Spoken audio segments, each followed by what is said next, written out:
이사야 45장에서 47장까지의 말씀입니다. 먼저 45장입니다. 45장은 43장 이후 이어지는 고레스를 통하여 이스라엘을 회복하실 하나님의 은혜로운 구원의 역사를 다루는 내용의 마지막 장이 바로 45장입니다. 하나님께서 자기 백성 이스라엘을 구원하시기 위해 이방 왕 고레스를 세우실 것이라는 예언으로 마친 44장에 이어 45장에서는 고레스에 대한 보다 넓어진 예언들이 소개되고 있습니다. 첫 번째 단락인 1절에서 13절까지는 창조자이시며 절대 주권자이신 하나님께서 고레스를 선택하셨음을 강조하며, 또 하나님께서 이 고레스를 이스라엘 백성의 구원을 위한 적임자로 세우셨고 이방 나라에 대한 심판의 임무까지 부여하시는 장면을 볼 수가 있습니다. 이것은 하나님께서 고레스를 통하여 선민을 회복하시며 천하에 하나님밖에 다른 신이 없다라는 사실을 알려주시기 위한 목적이기도 합니다. 8절에서는 하늘이여 위로부터 공의를 뿌리며 구름이여 의를 부를지어다.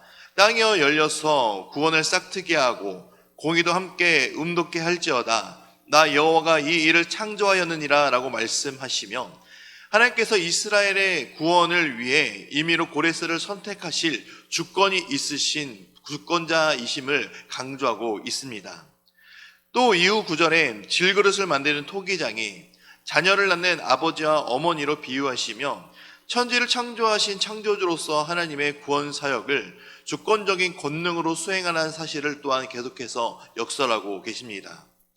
그리고 하나님께서는 만군의 여호와라 소개하시면서 이 세상에 대하여 자신의 뜻을 정하시고 천군 천사를 대동하여 반드시 그 뜻을 성취하시는 하나님의 모습을 또한 강조하고 있습니다.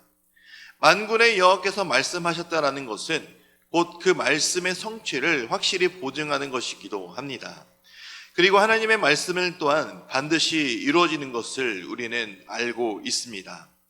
하나님이 하시는 모든 일에 피조물인 인간은 인간의 기준에 근거하여 하나님을 판단해서는 안 됩니다. 우리의 생각으로 이해되지 못하는 일조차 하나님의 하시는 일은 모두 다 의로운 일이시기 때문입니다. 하나님의 일하심을 인정하는 것, 그리고 하나님을 믿는 것, 그리고 하나님의 말씀을 믿는 것이 피조물인 인간으로서의 합당한 태도라는 사실을 우리는 잊지 않고 살아가야 합니다. 46장입니다. 46장과 이어지는 47장 그리고 48장에서는 이스라엘 백성을 핍박하고 괴롭힌 바벨론이 멸망할 것과 하나님의 구원 약속이 다시 반복되어 나타나고 있습니다. 이러한 흐름 안에서 46장은 바벨론 패망과 이스라엘을 구원하시는 구원의 주차가 되시는 하나님 외에 다른 어떤 신도 없다라는 사실이 5절에서 7절까지 나타나고 있습니다. 46장에서는 바벨론이 섬기는 우상들의 무력함을 대조하며 하나님의 전능하심과 절대성을 제시하시며 하나님께서 자기 백성을 구원하실 하나님이시라는 사실을 말씀하고 계십니다. 유일하신 여호와 하나님께서 직접 우상들에 대해 비평하시고 우상들과 자신을 반복하여 비교하는 형식을 통해 인간들이 만든, 즉 사람의 손으로 만든 우상은 능히 움직일 수도 못하고 대답도 못하며 그 백성을 위험에서 구하여내지도 못하는 아무것도 아닌 존재임을 부각시키며, 동시에 하나님은 전능하시며 유일하신 하나님이심을 강조하고 있습니다. 46장 9절 말씀을 우리 함께 읽겠습니다. 너희는 옛적 일을 기억하라. 나는 하나님이라.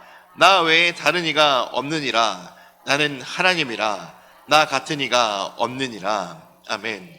9절에서는 나 외에 다른 이가 없다, 나 같은 이가 없다라고 반복하시면서 하나님의 유일성을 강조하시는데, 이것은 바벨론에게 나라를 빼앗기고 포로로 끌려간 이스라엘 백성들이 나라의 멸망을 체험하면서 하나님께서 과연 다른 신들보다 강하신가, 또 바벨론의 신보다 강하신 게 맞는가라는 의문을 가질 수도 있었기 때문입니다.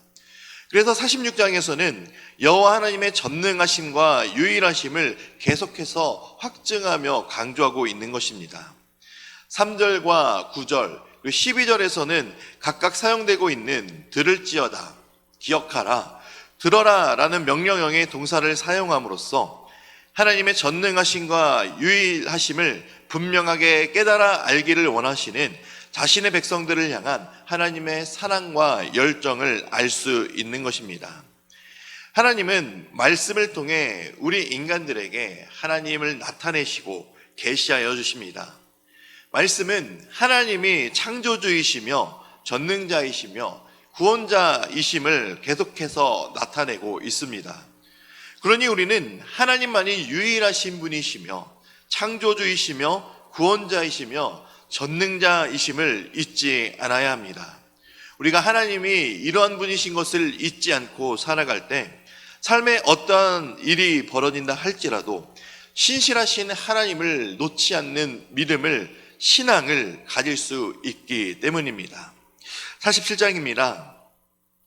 이 장에서는 이스라엘 백성의 해방과 구원을 의미하는 바벨론 제국의 멸망을 예언하고 그 심판이 보여지고 있습니다.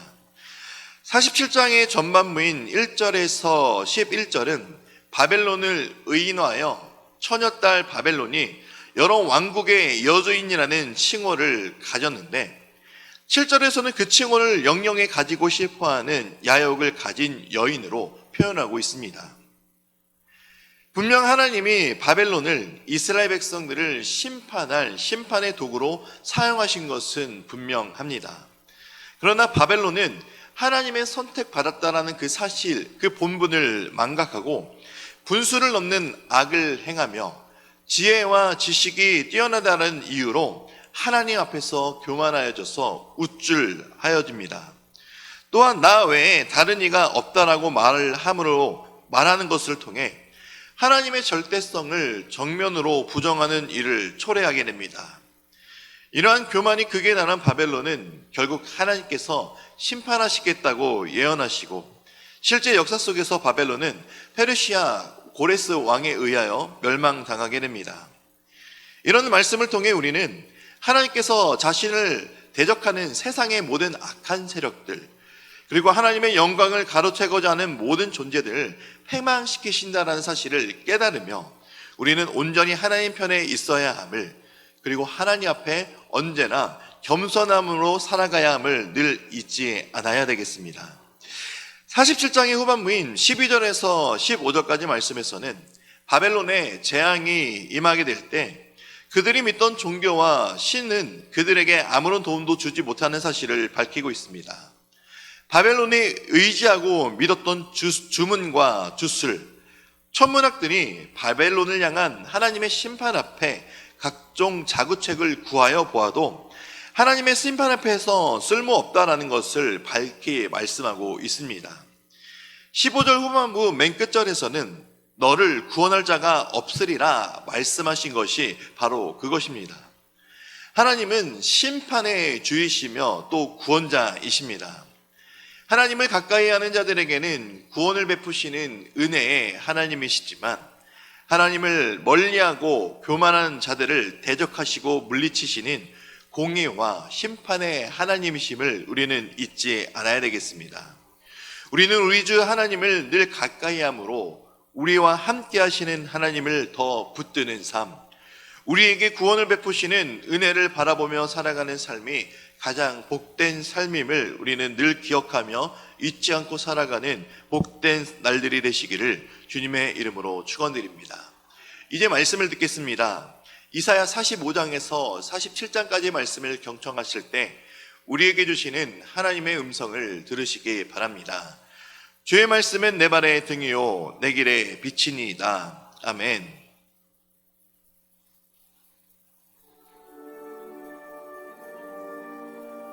여호와께서 그의 기름 부음을 받은 고레스에게 이같이 말씀